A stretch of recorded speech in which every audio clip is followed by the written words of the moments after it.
آخر من يخرج من النار رجل يشوى في النار ثم يخرج فحم قد احترق ويوضع على باب النار ثم توصد النار بعد ما يخرج. فإذا أصدت هذا الرجل يرى أنه أنعم عليه نعمة ما قبلها ولا بعدها، الناس يعذبون وهو طالع برا. فبعد ما يمكث ما شاء الله يرى شجرة تحتها ظل وماء أو شجرتين بينهما ظل وماء، فيقول ربي أوصلني تلك الشجرة أو تلك الشجرتين أستظل بظلها وأشرب من مائها وأبعد عن النار ولا أسألك إلا هذا. فيقول الله لا عبدي تعطيني العهود والمواثيق ما تسألني إلا هذا؟ قال أعطيك العهود والمواثيق لا أسألك إلا هذا. فيقول الله الملائكة خذوه حطوه عند الشجرتين هذه، فيأخذوا الملائكة يحطوه عند الشجرتين، ينبسط بعيد عن النار وعنده شجرتين وعنده ماء.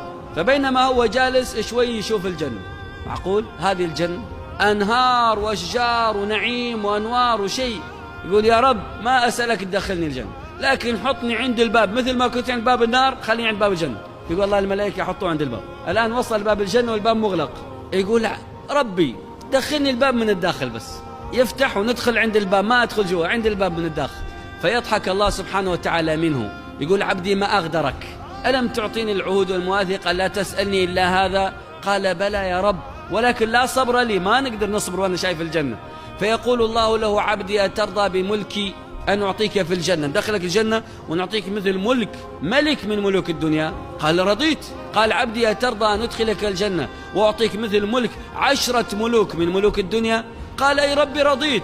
قال عبدي أترضى أن أدخلك وأعطيك مثل الدنيا كلها منذ خلقت إلى قيام الساعة، كل الدنيا يملكها واحد؟ قال ربي رضيت. قال له لك ذلك ومثله ومثله ومثله وعشرات أمثاله. كم صار الدنيا؟ كم مرة ملك الدنيا ومثله ومثله، هذا كم صار؟ وعشرات أمثال. عشرات نكرة في سياق الإثبات تفيد العموم، شوف حددها كم مرة، عشرات إلى ما لا حد. هذا أدنى واحد في الجنة، أما أعلى واحد فهذا لا يعلم إلا الله سبحانه.